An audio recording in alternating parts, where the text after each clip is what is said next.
All right, everybody. Welcome to episode 5 of Psycho's Platter's new series, Jukebox From Hell. That's right. Always powered by coffee, each and every time. That is a promise to you. That's right. I am caffeine fuel injected, ladies and gentlemen. So, hopefully, everybody knows, of course, that if you saw my Osmond's The Plan episode from episode 4, you guys know what's coming in episode 5. That's right, ladies and gentlemen. From September 1980, Peter Criss's Out of Control. That's right. His second solo album, technically his first one, came out in September 1978 under the Kiss banner. Gene, Paul, and Ace, of course, also did their own solo albums. In my opinion, even though I am a big Kiss fan, and by the way, the research for today basically is from Kiss Online, Wikipedia, and AllMusic, alright? We're going to be talking about this. But the 1978 Kiss solo albums, I still think Ace's was the best. It doesn't matter on that, though, but I think that and, oh boy, the Kiss Meets the Phantom movie, that was your downfall. That was the start of your downfall of the popularity of Kiss per se, in my opinion anyway. But this album here got started in March of 1980, alright, while Peter was still a member of Kiss. By, if I remember correctly, by late April-ish, roughly, he no longer was. And then this album was completed in July of 80. And like I said, released in September of 1980. Here's the front, here's the back. This, of course, from a record collecting standpoint, is on Casablanca Records. That's right. So, just to let you know, though, where the headspace was at, per se, they did end up, in some countries, putting out By Myself as a single. That didn't chart. The only players of name that you're going to know on this particular album, Stan Penridge. Stan Penridge knew Peter before Peter got into Kiss. He was in a band called Lips, alright?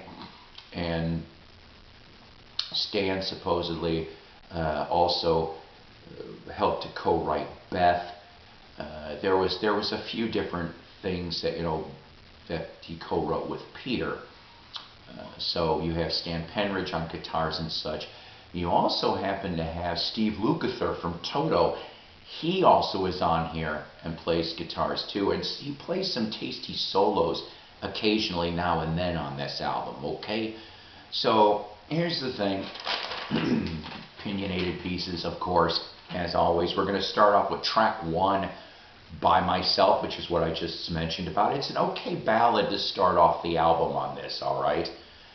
We go to number 2, In Trouble Again. A rocker that, if truthfully could have been reworked, would have been a decent Kiss song. Now, I know you're sitting there going, huh?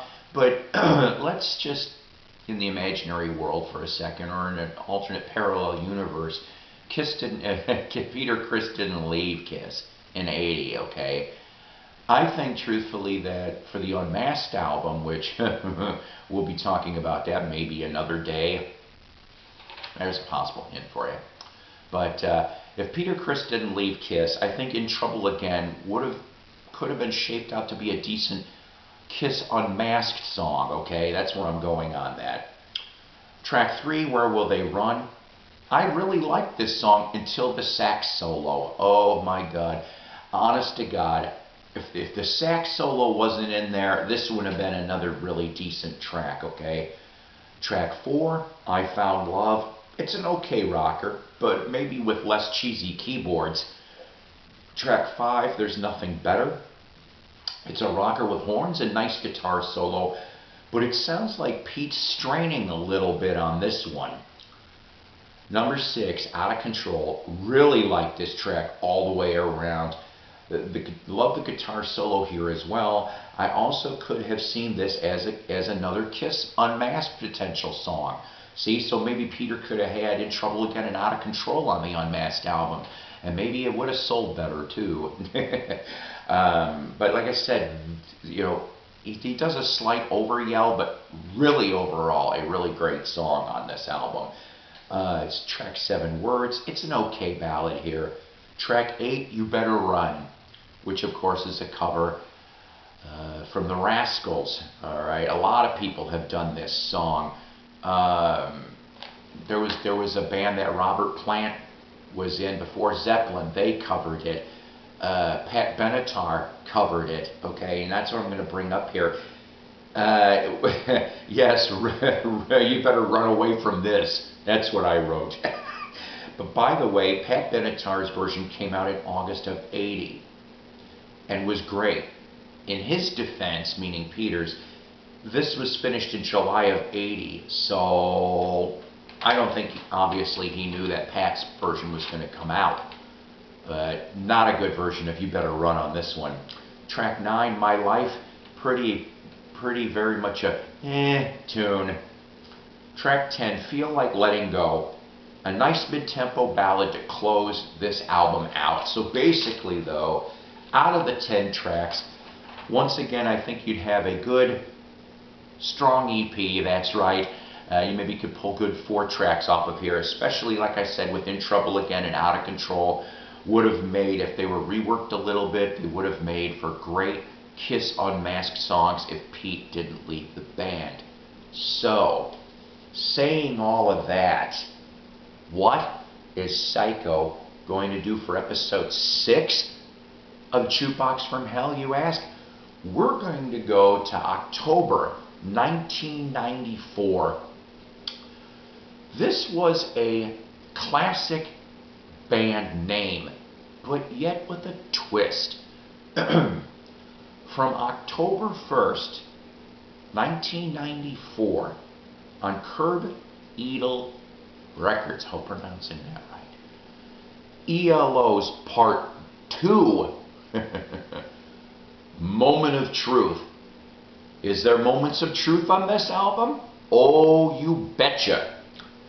Unfortunately, this didn't chart anywhere, but we'll explain more about that on ELO Part 2 on the next episode of Jukebox From Hell. And remember, ladies and gentlemen, Mighty Psycho, always powered by coffee, each and every time.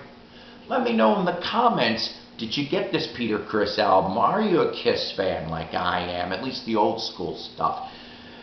Put some suggestions for future episodes of Jukebox From Hell on some of the albums that you think are stinkers and they need to be re-examined, and we all play musical detectives, because I like being musical detectives, that's for sure.